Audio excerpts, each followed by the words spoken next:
Some deaths are so unexpected, they happen right before the eyes of a stunned audience. Whether on live TV, during a performance, or even on a live stream, these shocking moments are caught in real time, leaving viewers in disbelief. From tragic accidents to shocking events, these are moments you'll never forget. In this video, we'll take you through 1 hour of most disturbing deaths ever captured live. In April 2016, in a small village in West Java, Indonesia, a pop singer named Irma Bule took the stage for her final performance. She was 29, a mother of 3, and known for her daring snake dance moves. Her real name was Irmawati, but she was known to her friends and family as Eneng. Despite her modest background, Irma had gained local fame by performing with live snakes. This dangerous gimmick had earned her a spot in the competitive world of dangdut, a popular genre of Indonesian music. That night, Irma brought out one of the most dangerous animals in the world, a king cobra. Known for its lethal venom, the king cobra is the world's longest venomous snake and can grow up to 18 feet long. Irma's snake was named Rianti, and it had not been defanged, meaning its venom was fully active and deadly. As the performance began, the audience watched in awe as Irma sang and danced with the snake draped around her shoulders. She had done this often, usually with non-venomous pythons whose mouths were taped shut. But tonight was different. Rianti was not only venomous, but its mouth was also untaped, making the risk incredibly high. Irma had become accustomed to these high-risk performances because they drew larger crowds, which meant more money. In the world of dangdut, where many young women from small towns or poor backgrounds competed for attention, every edge counted. A typical gig would pay around $20, but adding a snake to the act could bump that up to $25. A small but significant difference for someone trying to support a family. As Irma moved into the second song of her set, she accidentally stepped on the snake's tail. Rianti reacted immediately, striking Irma on her thigh. The audience gasped as Irma's body jerked from the sudden bite. For a moment, she stopped dancing and sat down, clearly in pain. The offstage snake handler rushed to her aid, pulling the snake away and offering her an antidote for the venom. But Irma, determined to finish her performance, refused the antidote and continued to sing. Irma continued her performance for the next 45 minutes, her voice carrying through the night even as the venom began to spread through her bloodstream. Initially, she seemed to be holding up, but the symptoms began to show. She started vomiting and convulsing. Her body was racked with pain as the neurotoxins from the snake's venom attacked her nervous system. Despite the agony, she pressed on, but the venom was relentless. As the performance went on, Irma's condition worsened. She began to lose control of her movements, her body seizing up as the toxins shut down her nervous system. Finally, after nearly an hour, she collapsed on stage. The music stopped and the crowd watched in stunned silence as the singer lay motionless on the ground. The snake handler and other crew members rushed to her side, trying desperately to save her. They administered first aid and quickly transported her to the nearest hospital. But it was too late. By the time they arrived, the venom had done its deadly work. Irma Bule was pronounced dead shortly after arriving at the hospital, her life tragically cut short by a single deadly bite. Irma's death shocked the local community and quickly made headlines across Indonesia and beyond. Many were horrified by the circumstances of her death, particularly the fact that she had continued to perform for so long after being bitten. Irma's mother, Enkum, later revealed that her daughter might not have known the snake she was using was venomous. Enkum explained that Irma, referred to by her family nickname Eneng, was told to perform with the snake, and its mouth was not shut with duct tape. This revelation added a layer of tragedy to an already heartbreaking story. There was speculation that Irma may have used the snakes to protect herself from unwanted advances by audience members. Indonesian journalist Maid Supriyatma, who researched dangdut music, noted that female performers often face harassment during their shows. Supriyatma suggested that Irma brought snakes to prevent unwanted touching from audience members. Tragically, the snakes meant to ward off danger ultimately caused her death. June 29, 2013, at the MGM Grand in Las Vegas, the Cirque du Soleil show Ka was in full swing. The audience was captivated by the intricate choreography and high-flying stunts. Among the performers was Sarah Guyard-Guillot, a 31-year-old acrobat and aerialist with over 20 years of experience. Sarah had been with the show since 2006, and was well loved by her colleagues and students. Originally from Paris, she was known for her dedication to her craft and her work teaching young performers. As the final scene of Ka began, The performers prepared for a dramatic battle on a vertical stage, a demanding sequence requiring skill and trust in their safety gear. Sarah was lifted into the air as part of the act, but something went wrong. The wire rope holding her snapped, and she fell nearly 100 feet into a pit below the stage, out of the audience's view. At first, many in the audience thought the fall was part of the act, but the sound of Sarah's screams as she fell, followed by the shocked reactions of other performers, quickly made it clear that something had gone wrong. The show was stopped, and an announcement was made that the performance was over. The audience offered refunds or vouchers for future shows. Sarah was rushed to the hospital but was pronounced dead at 11:43 p.m. Her death was the first on-stage fatality in Cirque du Soleil's 30-year history. The incident shocked the company and the broader entertainment community.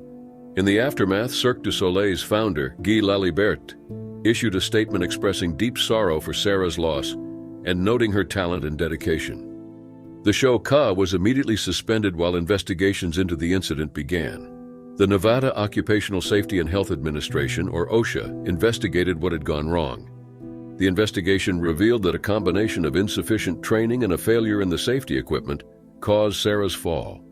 The wire rope that held her snapped during her rapid ascent because it came out of a pulley and scraped against a sharp edge, causing it to break. OSHA found several safety violations and issued multiple citations against Cirque du Soleil. These included properly training performers and appropriately protecting them during the show. The fines totaled more than $25,000. The MGM Grand, where the show took place, was also fined $7,000 for exposing its employees to hazardous conditions. The details of the investigation showed the tragic nature of Sarah's death. She was a skilled performer and a mother of 2 young children. Her loss was felt deeply by her family, colleagues, and the community who knew her. In response, Cirque du Soleil thoroughly reviewed its safety policies and procedures.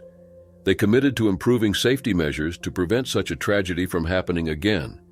Performances of Ka resumed on July 16, 2013, with the first show dedicated to Sarah's memory. Further investigation revealed that the speed of Sarah's ascent had played a critical role in the accident.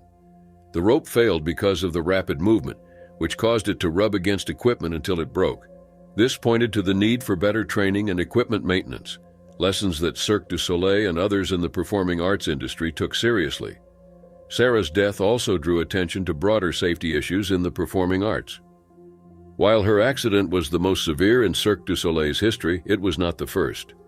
In 2007, 2 performers were seriously injured during a performance of Zumanity, and in 2009, an acrobat died during a training session in Montreal. These incidents underscored the risks involved in high-stakes performances and the need for constant attention to safety. Sarah was not just a performer, but also a beloved teacher. At CirqueFit, the fitness and circus program she helped run in Las Vegas, her students and their parents mourned her loss. Many shared tributes on social media, expressing their sadness and her impact on their lives. In the months following the accident, Cirque du Soleil faced the challenge of moving forward while acknowledging the tragedy. Known for pushing the boundaries of live performance, the company had to confront the risks that come with such innovation. The lessons from Sarah's death inform future decisions for Cirque du Soleil and the wider industry. It was the morning of August 26, 2015 in Roanoke, Virginia. For viewers of WDBJ-7, it seemed like a regular broadcast. Reporter Allison Parker, 24, and cameraman Adam Ward, 27, were conducting a live interview with Vicki Gardner, a local Chamber of Commerce director, at the scenic Smith Mountain Lake in Moneta, Virginia.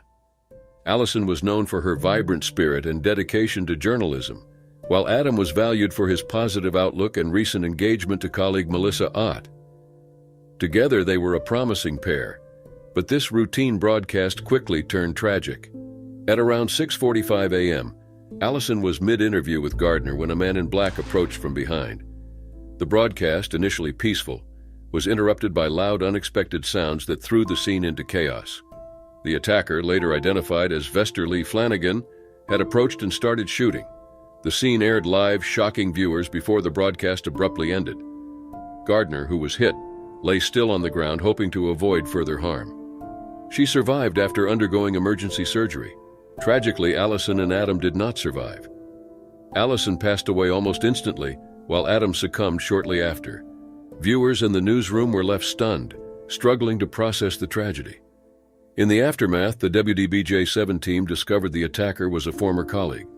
Vester Lee Flanagan, who also went by the name Bryce Williams, had once worked as a reporter at WDBJ-7 before leaving in 2013. Known for a history of conflicts and tense interactions with co-workers, Flanagan often displayed volatile behavior and was let go after repeated disputes.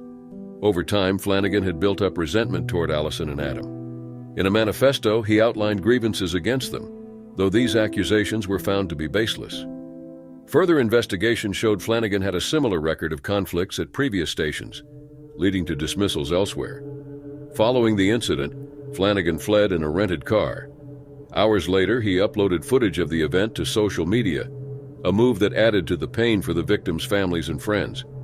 He also posted messages attempting to rationalize his actions, though investigators concluded his motives were rooted in long-standing personal struggles rather than any specific incident involving Allison or Adam.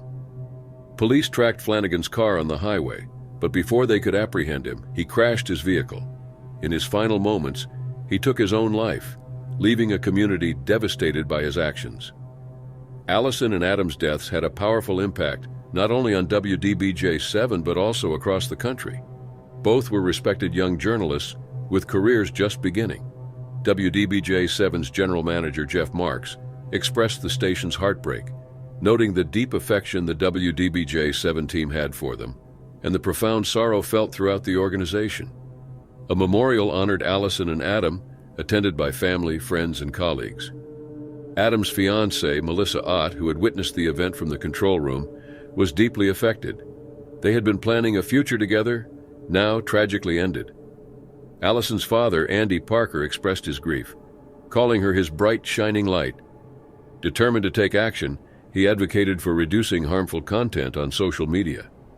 Mr. Parker worked to have footage of the event removed from platforms, but despite his efforts, it continued to reappear, compounding the family's pain. Mr. Parker filed complaints with the Federal Trade Commission against platforms like YouTube and Facebook, holding them responsible for allowing such content to circulate. He argued that these companies had a duty to shield families from the trauma of seeing such footage repeatedly shared. In 2021, Mr. Parker continued his advocacy, calling for new laws to hold social media companies accountable for managing violent content. He stressed that posting violent content was not free speech. It was harmful, emphasizing the importance of stronger regulations to protect others from similar grief in the future.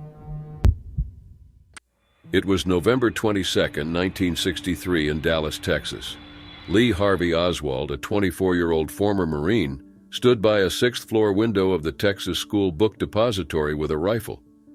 Crowds below had gathered to see President John F. Kennedy's motorcade pass by, unaware they were about to witness one of the most shocking moments in American history. At 12:30 p.m., 3 shots were fired. The first missed, but the second and third struck the president. Kennedy slumped in the back seat of his convertible, his wife Jacqueline at his side. Texas Governor John Connally, who was also in the car, was injured but survived. Kennedy was rushed to Parkland Memorial Hospital, where he was pronounced dead at 46. News of his death quickly spread, leaving the nation and the world in shock. Oswald, accused of committing the act, had lived a complicated and turbulent life. Born in New Orleans on October 18, 1939, he lost his father before birth, leaving his mother Marguerite to raise him and his brothers alone. The family moved often between New Orleans and New York. As a teenager, Oswald became withdrawn and became interested in socialist and communist ideologies, beliefs that would shape his future. In 1956, Oswald joined the U.S. Marines, where he demonstrated skill in marksmanship but often faced disciplinary issues. His fascination with communism only grew during this time, leading him to defect to the Soviet Union in 1959. Oswald settled in Minsk, where he married Marina Prusakova, a Russian woman.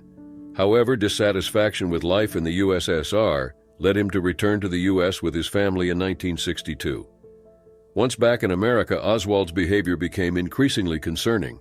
He supported pro-Cuba movements, acquired firearms, and attempted to target a prominent public figure, General Edwin Walker, in April 1963, though he was unsuccessful. By the time of Kennedy's visit to Dallas, Oswald was working at the Texas School Book Depository and had reportedly brought his rifle to work on that day. After the shots rang out, Oswald fled the scene. When Dallas police officer J.D. Tippit confronted him, Oswald allegedly acted in self-defense and managed to escape, only to be apprehended later in a nearby theater. The nation was desperate for answers, but the story was far from over. On November 24, 1963, as Oswald was being transferred from the Dallas police headquarters to the county jail, millions watched live on television as Jack Ruby, a local nightclub owner, approached and fatally shot Oswald in front of cameras. Oswald was rushed to Parkland Memorial Hospital, where he was pronounced dead. Jack Ruby was a familiar figure in Dallas's nightlife scene and had connections with local law enforcement. Born Jacob Rubenstein, Ruby ran several clubs and had a complex reputation. His reasons for ending Oswald's life led to numerous theories. While Ruby claimed his actions stemmed from deep sadness over the president's passing, many believed he might have been trying to prevent Oswald from revealing more about the events of November 22nd. Ruby's trial in 1964 drew national attention. His lawyer, Melvin Belly, argued that Ruby was mentally unstable, an unusual defense strategy at the time. Witnesses, including Ruby's former girlfriend and rabbi, described his emotional turmoil before and after the event. Despite this defense, Ruby was found guilty and sentenced to death. His conviction was later overturned on appeal, and he was granted a retrial. However, Ruby never returned to court. He was diagnosed with cancer while still in prison and died in 1967. With both Oswald and Ruby gone, many questions remained unanswered. The Warren Commission, tasked with investigating the assassination, concluded that Oswald acted alone. However, countless theories emerged over the years, with some suggesting Oswald might have been part of a larger plot involving organized crime, intelligence agencies, or even foreign governments. Others speculated that Ruby's actions might have been motivated by more than grief, hinting at possible cover-ups. Ruby's niece later suggested that her uncle's actions were driven by a mixture of grief and emotional distress, not part of a complex plot. Yet, the live broadcast of Ruby's actions solidified his role in history as the man who ended Oswald's life, adding another layer of mystery to the tragedy. If Oswald had survived to stand trial, he might have shared details that could have changed our understanding of the events surrounding Kennedy's death. Could this have dispelled some of the conspiracy theories that still endure? The events of November 1963, involving the tragic loss of both Kennedy and Oswald, continue to spark debate and curiosity. Even as the Warren Commission's report attempted to offer closure, the mystery surrounding that day in Dallas lingers, keeping this chapter of history alive. It was April 15, 1984, in Westminster, London. British comedian and magician Tommy Cooper, beloved for his towering figure, red fez, and comedic failed magic tricks, was performing live on the variety show Live from Her Majesty's at Her Majesty's Theatre. An audience of 12 million tuned in to see the show, but what they saw instead was a heartbreaking event forever etched in television history. Cooper's act centered on his famous magic cloak routine, where he humorously pulled a series of props from his cloak, each item more surprising than the last. The show's host, Jimmy Tarbuck, assisted Cooper by handing him props behind the curtain, adding to the comedy's timing. The audience laughed as Cooper clumsily handled the items, staying true to his act. Then suddenly Cooper dropped to his knees and remained seated upright. The crowd continued laughing, assuming this was part of his routine. But backstage, his son Thomas and the show's producer, David Bell, grew alarmed. Cooper had chronic back issues, so his son knew he wouldn't have chosen to drop down in this way. The sense of worry backstage proliferated. As Cooper stayed motionless, the broadcast cut to an unscheduled commercial. Crew members scrambled, and Tarbuck's manager tried to pull Tommy behind the curtain, but it was clear the situation was severe.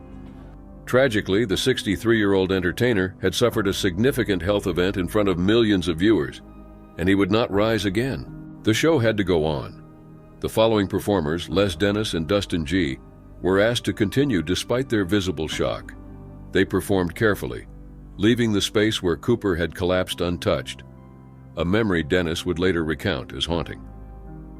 Cooper was quickly rushed to Westminster Hospital, where attempts to revive him failed, and he was pronounced dead shortly after arrival. Though official news of his passing came the next day, fans who watched the show knew something terrible had happened. Tommy Cooper's sudden loss shocked the entertainment world. He had been a fixture of British comedy since the 1950s, known for his chaotic but lovable style. Born on March 19, 1921 in Glamorgan, Wales, his talent for humor was evident even during his army service, where soldiers laughed at his failed tricks. His signature phrase, "Not like that, like this," became central to his comedic act, and by 1952 his show It's Magic established him as a comedy icon. Over the years, Cooper's reputation only grew. Though he appeared on television less frequently by the early 1980s, his final performance on Live from Her Majesty's became famous for its tragic ending rather than for laughs. In the wake of his passing, people began to wonder if anything could have prevented this tragedy. Some speculated that his lifestyle might have contributed to his health issues, as Cooper was known to smoke and drink heavily. Could his health have been managed differently? The role of the live audience also raised questions. Their laughter, assuming his fall was part of his act, masked the situation's urgency. Had they noticed sooner? Could the show have paused and allowed for a quicker response? These unanswered questions lingered with those there and for viewers who witnessed it at home. For Cooper's family, the loss was incredibly profound. His wife, Gwen, and children, Victoria and Thomas, were deeply affected by his passing. Tragically, his son Thomas also passed away a few years later due to health issues, adding another layer of grief to the family's history. Despite the sadness surrounding his passing, Tommy Cooper's influence on comedy has remained strong. His red fez and unique humor are fondly remembered, symbolizing an era of classic entertainment. Many comedians still cite him as an inspiration. Though his final moments were tragic, Cooper's legacy continues to bring joy to audiences. His last performance reminds him of life's unpredictability, a night that began with joy and laughter, ending in a tragic loss that remains a memorable part of television history. It was January 27, 2021, in Smolensk, Russia. 60-year-old Yuri Dushechkin, affectionately called Grandfather by online viewers, was a regular face on the controversial YouTube channel First Step on YouTube. That evening, Yuri participated in another live stream hosted on the channel, which was infamous for its risky and degrading stunts involving vulnerable individuals.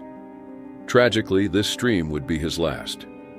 During the live stream, Yuri was urged by the host and an audience of about 150 viewers to consume a dangerous amount of vodka, approximately 1.5 liters.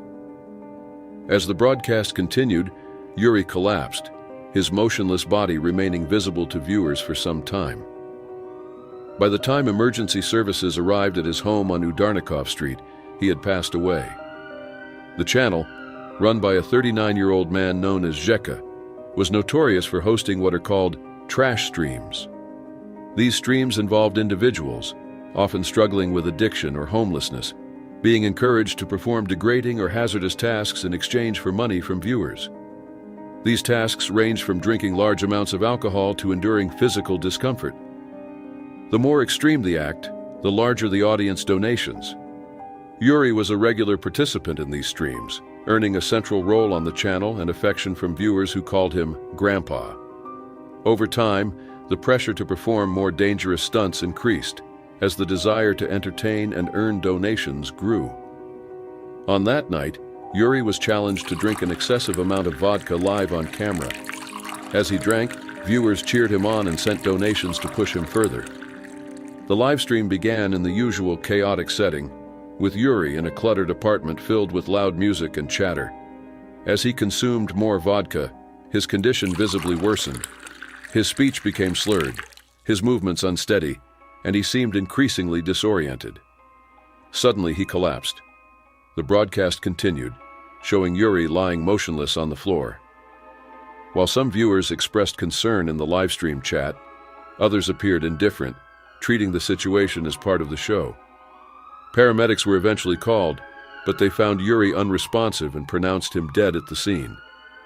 Preliminary reports suggested alcohol poisoning as the cause of death, though an investigation was launched to determine the exact circumstances. The incident shocked the online community.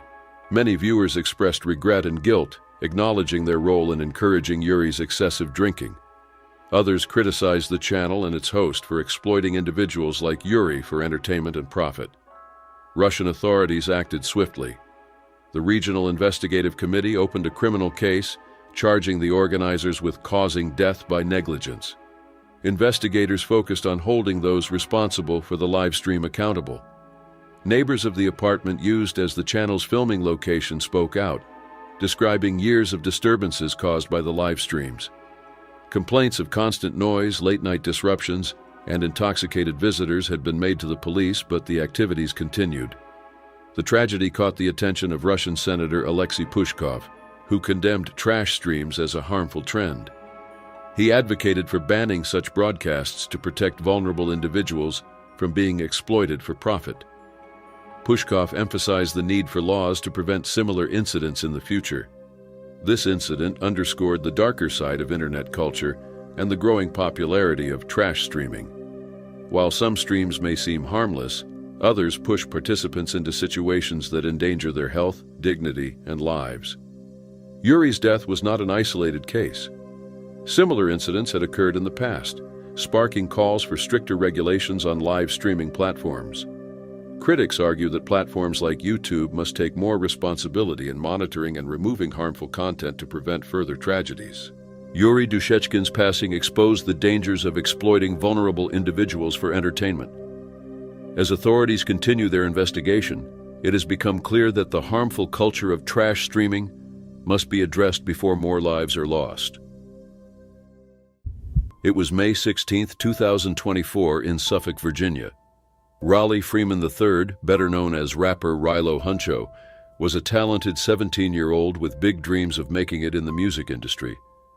Known for his lively performances and growing fan base, 28,700 followers on Instagram, and nearly 700 Spotify listeners, Rilo was on the path to success.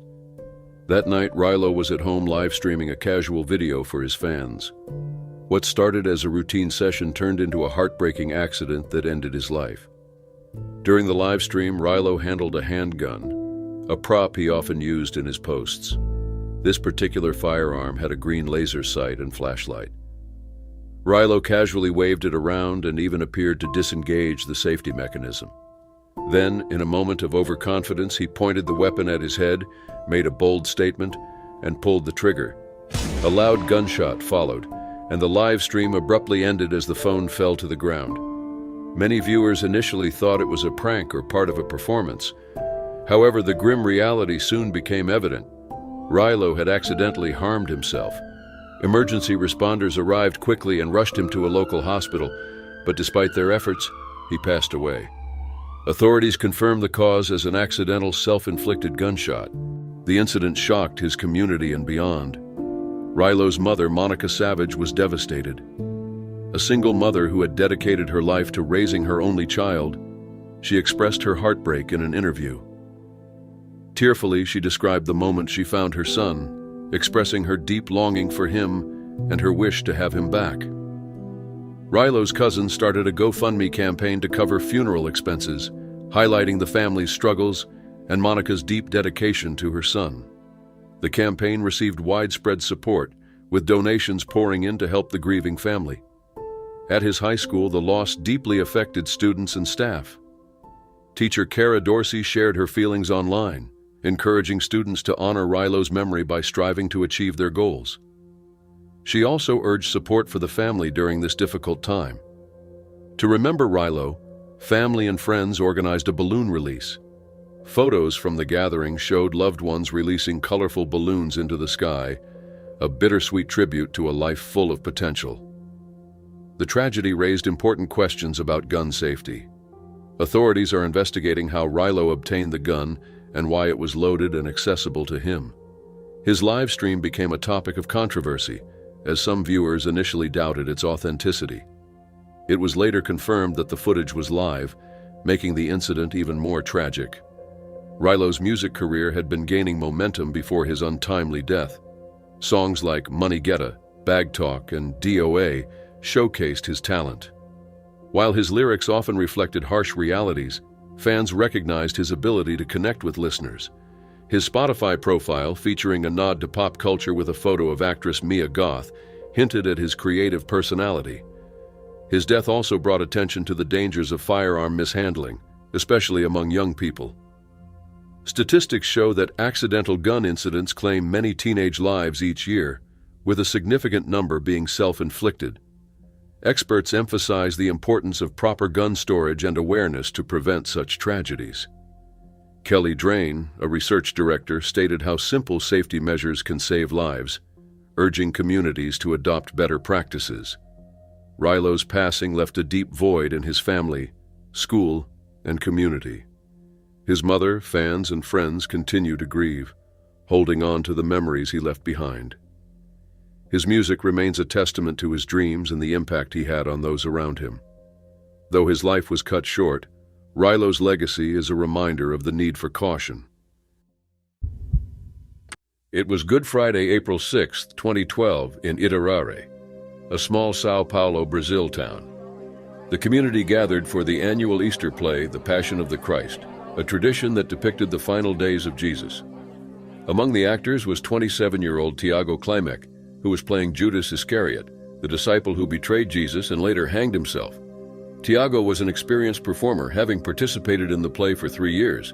He was familiar with his role and the safety equipment, which included a harness provided by the local fire department. The harness was meant to protect him during the scene where Judas takes his own life, a scene he had rehearsed multiple times. As the play progressed, the moment came for Tiago to enact Judas's voluntary death. The scene involved him jumping from a small ladder, simulating hanging from a tree. The audience watched, captivated by the performance. At first, everything appeared to be going according to plan, but then something went wrong. When Tiago jumped, the safety vest he wore under his robe shifted unexpectedly. Instead of protecting him, it tightened around his neck, cutting off his air supply. This looked like part of the performance to the audience and fellow actors. Tiago struggled to breathe for 4 agonizing minutes, but no one realized his danger. Janaina Carvalho, a fellow actor, was the first to sense something was wrong. When Tiago didn't respond to her scripted lines, she became alarmed. Realizing he was in danger, she and the other actors rushed to help. Nearby, Luis Carlos Rosner, a sandwich vendor, was approached by one of the actors. The actor urgently asked Luis for a knife to cut Tiago down. Despite initial hesitation, Luis handed over the knife, and Tiago was cut down and rushed to Santa Casa de Itapeva Hospital. Unfortunately, the situation was dire. Tiago had been deprived of oxygen for too long, causing cerebral anoxia, severe brain damage due to lack of oxygen. He was placed in a medically induced coma, but the chances for recovery were low. For 17 days, Tiago remained in the hospital, his condition critical. Despite hopes for a miracle, on April 22, 2012, doctors made the difficult decision to turn off his life support. Tiago Klimek was pronounced dead that afternoon. Tiago's death stunned everyone. What was meant to be a symbolic portrayal of betrayal turned into a real-life tragedy. The play that brought people together to reflect on Christ's sacrifice now served as a tragic example of life's unpredictability. In the aftermath, an investigation was launched to determine how this could have happened. The harness and rope were taken to the Criminal Institute of Sorocaba for examination. Police investigator Jose Victor Bassetti led the inquiry, noting that the equipment had been borrowed from the local fire department and used safely in previous years. However, something had gone wrong this time. Investigators considered whether the rope's knot was tied incorrectly, possibly contributing to the vest's malfunction. Another theory suggested that material from Tiago's costume became entangled in the harness, causing it to tighten fatally when he jumped. The investigation aimed to uncover the exact events leading to Tiago's death, but answers were slow to emerge. On May 3, 1972, Leslie Cameron Harvey, a 27-year-old guitarist from Scotland, died in a tragic accident during a live performance. He was performing with his band, Stone the Crows, at the Top Rank Suite in Swansea, Wales. Leslie was known for his talent on the guitar and was a vital member of the band. Leslie was born on September 13, 1944, in Glasgow, Scotland. Music was a big part of his life from a young age, partly because his older brother Alex Harvey was also a musician. Leslie had the chance to join The Animals, a popular band then, but he decided to stay with his brother's band, the Alex Harvey Soul Band. Later, he joined another Scottish band called the Blues Council. Unfortunately, in 1965, their tour van crashed, killing 2 members of the band, and the group disbanded. In 1969, Leslie joined the band Cartoon, which allowed him to tour in the United States, opening for bands like Led Zeppelin and Spirit. He also played guitar on a solo album by Morris Gibb of the Bee Gees, though most of that album was never released. Later that year, Leslie co-founded Stone the Crows, a band quickly gaining popularity. The band was managed by Peter Grant, who also managed Led Zeppelin, and Leslie's guitar skills became a defining part of their sound. On the night of May 3rd, tragedy struck during a concert at the Top Rank Suite. While performing on stage, Leslie reached for the microphone, which was not adequately grounded. At the same time, he was holding his guitar strings, creating a fatal electrical circuit. In an instant, a surge of electricity passed through his body, and he collapsed on stage. Despite a road crew member's efforts to disconnect the guitar and an ambulance being called, Leslie was pronounced dead on arrival at the hospital. Leslie's death was a massive shock to the music community. After this incident, the music industry started to take electrical safety more seriously. Venues began to implement stricter safety measures, and equipment manufacturers made improvements to prevent such accidents from happening again. Leslie's death also profoundly impacted his family and bandmates. His older brother Alex continued his music career, but was deeply affected by the loss. Stone the Crows, the band Leslie helped create, struggled to move forward after his death. Although they continued to perform for a while, they eventually disbanded. On April 15, 1984, British comedy unexpectedly lost one of its legends. Tommy Cooper, a well-known Welsh comedian and magician, was performing live at Her Majesty's Theatre in London.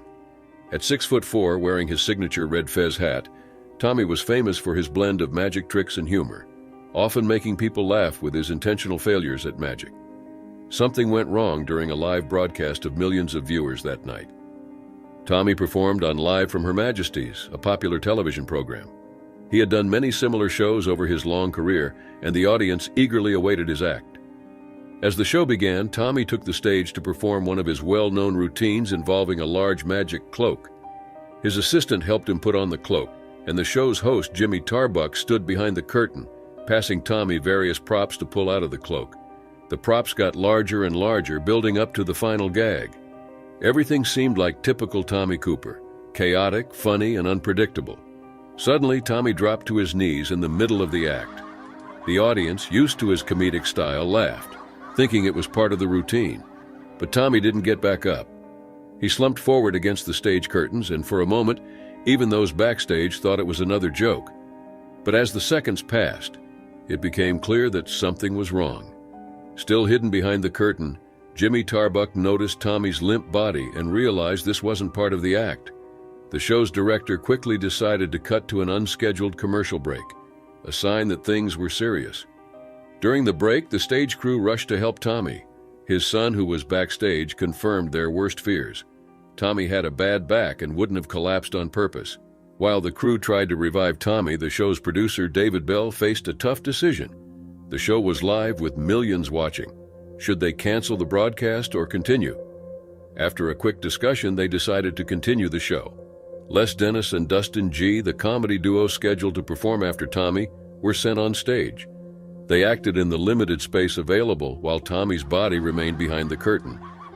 The audience, unaware of the situation, continued to laugh, not knowing that the comedian they came to see was in critical condition just a few feet away. After Dennis and G finished their performance, the curtain was carefully removed, and Tommy was taken out of the theater on a stretcher. He was rushed to Westminster Hospital, but it was too late. Tommy Cooper was pronounced dead on arrival. He had suffered a massive heart attack. Although the news wasn't officially reported until the following day, word had already spread. The comedy world was in shock. Tommy Cooper's death marked the end of a career that spanned over 40 years. He had spent his life making people laugh with his unique mix of magic and comedy. His death on stage, in the middle of a performance, was a reminder of how suddenly life can change. In the following days, there was much debate about continuing the show after Tommy had collapsed. Some thought it was disrespectful to go on while Tommy lay dying backstage. Others believed that it was what Tommy would have wanted. He had dedicated his life to making people laugh, and in a way he did so until the very end. The footage of his final moments has become controversial. Some see it as a tragic end to a beloved comedian's life, while others view it as a fitting, unintended final comedy act. One lingering question is whether immediate medical attention could have saved Tommy's life if the show had been stopped when he collapsed. Was the heart attack so severe that nothing could have been done, or was there a chance he could have survived? Despite his sudden and shocking death, Tommy Cooper's legacy lives on. He is remembered for how he died and the countless laughs he brought to audiences over the years. His life and career were remembered for his ability to find humor in even the simplest things, and his death on stage proves the fine line between comedy and tragedy. Tommy may be gone, but his memory brings joy to those who remember him as one of the greats of British comedy.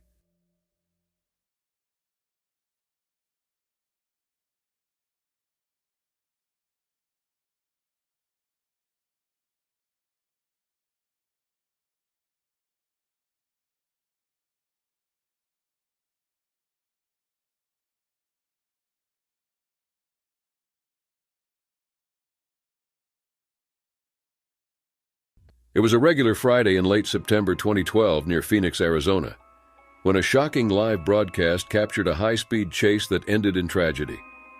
Viewers of Fox News were in for a grim surprise as they witnessed events unfold in real time. At the center of this chase was Joden Frank Romero, a 33-year-old Phoenix resident with a long history of criminal behavior. Romero had a problematic past, marked by numerous charges ranging from drug possession to assault. His life was filled with hardship and tragedy. He witnessed his brother's death at age 16, lost his father to cancer shortly after, and saw his mother and stepfather die in a violent home invasion when he was just 20. Over time, his actions grew more dangerous, though no one anticipated what would happen next. On September 28, 2012, around 10:45 a.m., Romero tried to carjack a man named Avalos Hernandez at a Denny's parking lot in Tonopah.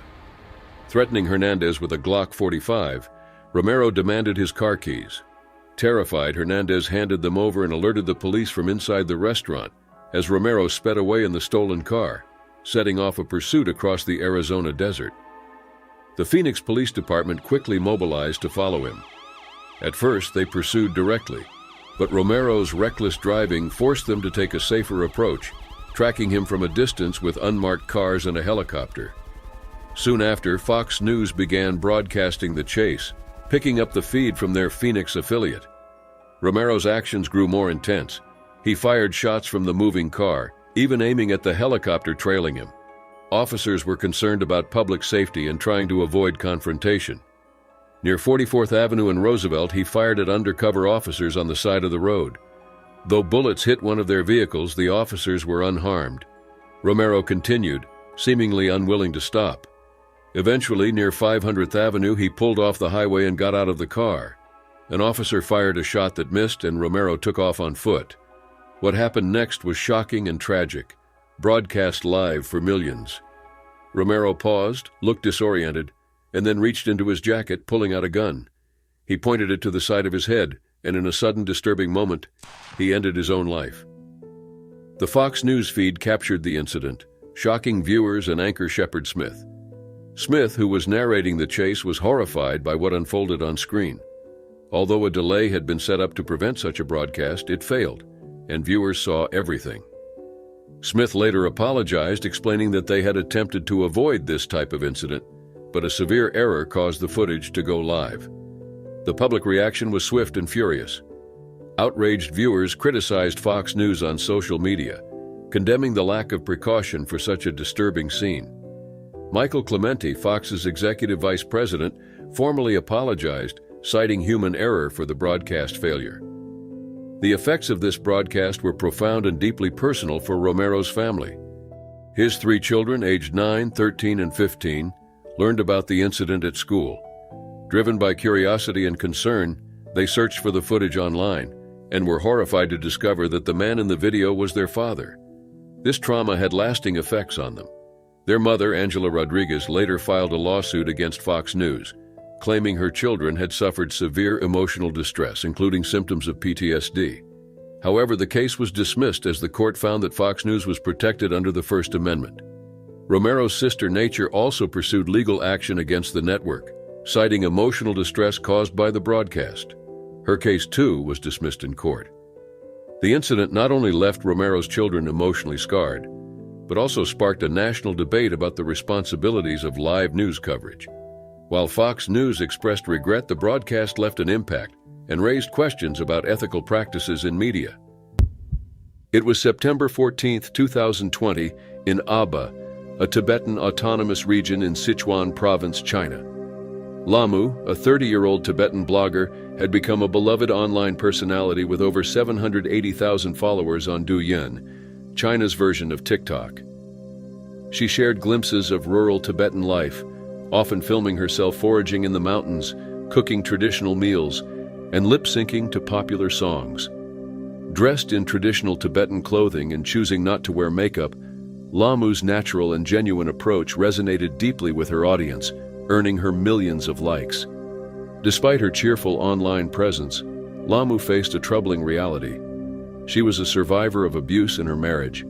In June 2020, she divorced her husband Tang Lu due to his history of mistreatment. Even after the separation, Tang continued to harass her, demanding reconciliation. Lamu refused his advances, unaware of the devastating events that would soon unfold. On the morning of September 14th, Lamu uploaded what would be her last video, singing a traditional Tibetan song. Later that day, she began a live stream, engaging with her audience as usual. Suddenly, the broadcast went dark. What followed was horrifying. Unbeknownst to her viewers, Tang entered Lamu's home carrying a bucket of flammable liquid. He confronted her and set her on fire while the live stream continued. Although the screen remained black, the sounds of chaos and Lamu's cries could be heard. Thousands of viewers listened helplessly, unable to intervene. Neighbors and family members rushed to Lamu's aid, extinguishing the flames and calling emergency services. She was taken to a hospital with severe burns covering 90% of her body. Despite the efforts of medical teams, Lamu endured immense pain for 2 weeks before passing away on September 30th, 2020. The news of Lamu's attack and death spread quickly, sparking outrage across China and beyond. Her followers raised funds for her medical expenses and flooded her Douyin page with messages of support and grief. Authorities arrested Tang shortly after the attack, labeling his actions as intentional homicide. Reports suggested his crime was an act of revenge over Lamu's decision to end their marriage. In October 2021, Tang was convicted and sentenced to death. The court described his actions as extremely cruel and emphasized the significant public impact of the crime. The severity of the sentence reflected widespread anger over Lamu's death and the broader issue of domestic abuse in China. Lamu's death ignited a wave of public grief and debate on social media platforms like Douyin and Weibo. Millions demanded justice and accountability, but many posts were censored by authorities. Activists used the attention to discuss the systemic problems that allow abuse to continue, especially in rural areas. Although China criminalized domestic violence in 2016, critics argue that the law has gaps, such as excluding same-sex couples and not addressing certain forms of abuse. Cultural attitudes often frame such violence as a private matter, discouraging victims from seeking help. Police are also hesitant to intervene, leaving survivors vulnerable. During her marriage, Lamu had reportedly sought help from authorities, but her complaints were dismissed as family disputes. This lack of support left her unprotected, ultimately leading to her tragic death. Her case showed the challenges women face when trying to leave abusive relationships. In 2020, China introduced a mandatory 30-day cooling-off period for couples filing for divorce. Critics argue this policy makes it harder for victims to escape dangerous situations, effectively trapping them in harmful marriages. Statistics reveal the extent of the problem. A 2013 survey by the All China Women's Federation found that 1 in 4 married women in China has experienced domestic violence. The issue is even more widespread in rural areas like Aba, where traditional values dominate. Following Lamu's death, her fans and activists honored her memory through online campaigns. Her Douyin account became a space for memorials, with followers sharing her videos and expressing their heartbreak. Some of her most popular clips, showcasing the beauty of Tibetan rural life, went viral posthumously. Despite heavy censorship, Lamu's story led to important conversations about abuse and the effectiveness of China's legal system. many called for harsher penalties for perpetrators and better support for victims. In some areas, local governments have introduced measures to address the issue. For instance, the city of Yiwu created a database allowing individuals to check if their partner has a history of abuse. While these steps are promising, activists stress that more comprehensive changes are needed. Lamu's life celebrated resilience and authenticity, but her tragic death brought attention to the ongoing struggles faced by survivors of abuse. Her story has inspired efforts to push for greater safety and equality, ensuring her legacy continues to make an impact. It was a summer day in Quzhou, China, on July 20th, 2021. Xiao Qumei, a 23-year-old crane operator, had just wrapped up her shift at a construction site in Zhejiang province. She stood out in her field, not just for her petite frame and striking presence, but also for her ability to balance a demanding job and raising 2 young children. Xiao had gained over 100,000 followers on Douyin, where she shared videos about her life and work, giving viewers a glimpse into the world of crane operations from a rare perspective. That evening, Xiao decided to record one more video before leaving the site. Her videos often showcased her cheerful personality and unique view from the crane cabin, challenging stereotypes in her male-dominated profession. As she spoke to the camera, Xiao appeared vibrant and happy, as she always did in her videos. At about 5:40 p.m., most workers had already left the site. The area was quiet except for a few lingering staff. Xiao's phone captured her speaking and dancing, but then something went terribly wrong. The video suddenly showed blurry images of crane equipment moving past, accompanied by a piercing scream. Xiao's scream. Witnesses reported that Xiao had fallen 160 feet from the crane to the ground below. Emergency responders arrived quickly, but she was pronounced dead at the scene. Reports suggested she had been holding her phone at the time of the fall, leading to speculation that she might have been distracted while filming. However, Xiao's family firmly denied this, insisting she was always professional and kept her phone in her bag during work hours. They explained that the fall occurred because she missed a step while descending the crane, a tragic accident rather than a social media stunt. The news of Xiao's death devastated her followers and the online community. Many struggled to comprehend how such a vibrant personality could be gone so suddenly. Some even shared the video of her fall, sparking debates about the ethics of circulating such sensitive footage. Her family expressed deep grief, holding a private funeral according to local traditions.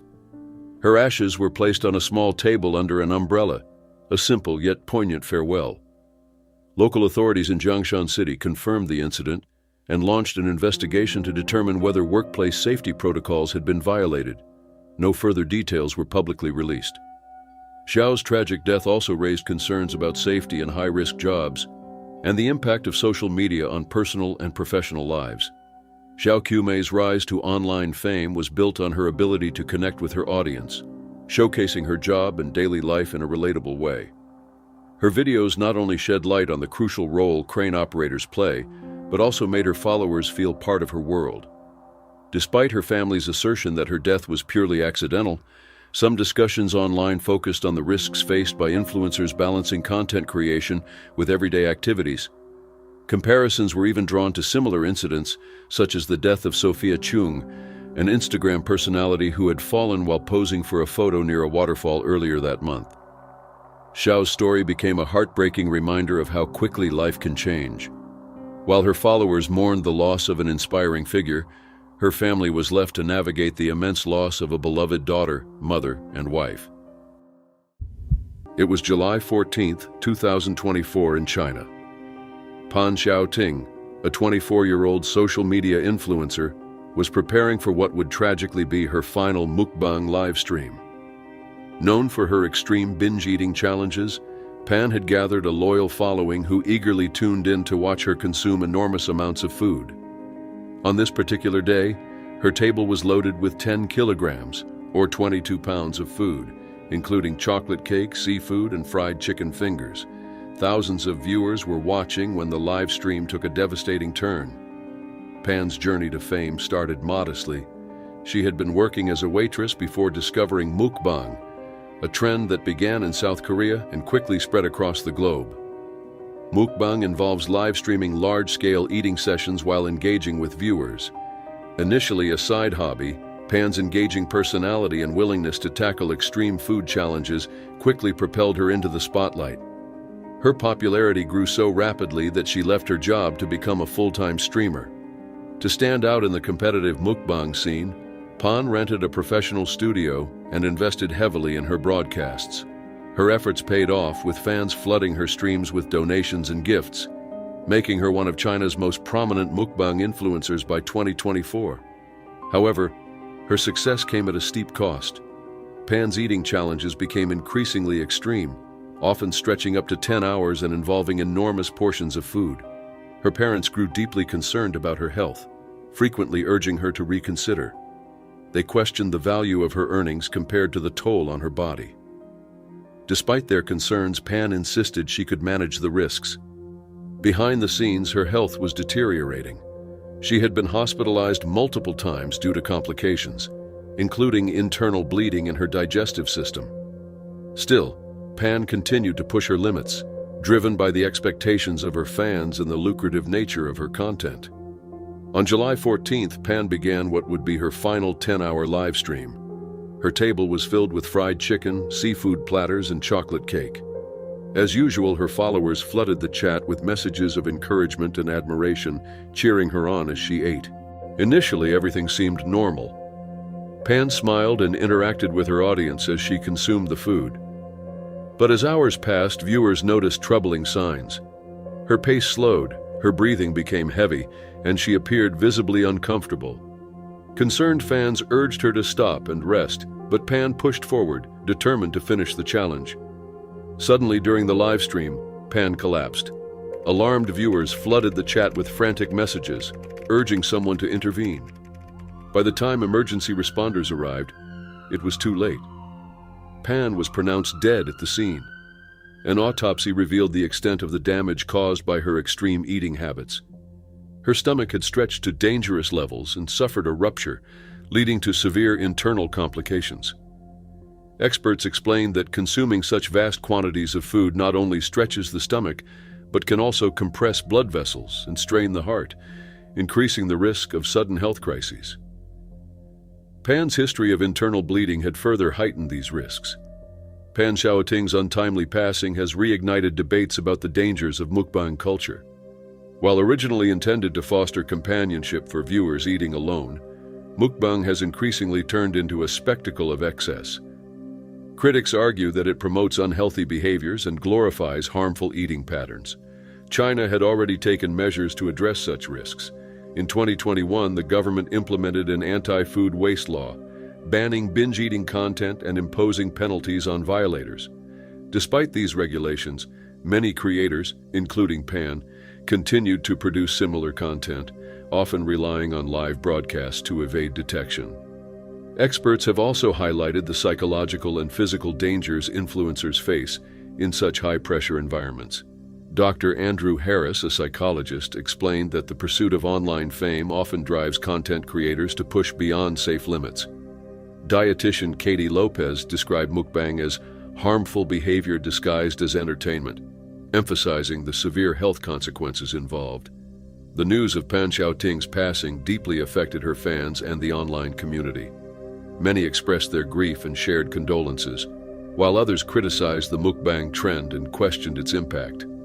Comments ranged from heartfelt reflections to calls for change, with some condemning the glorification of excessive eating. Others pointed out the irony of celebrating such wastefulness in a world where many struggle with hunger.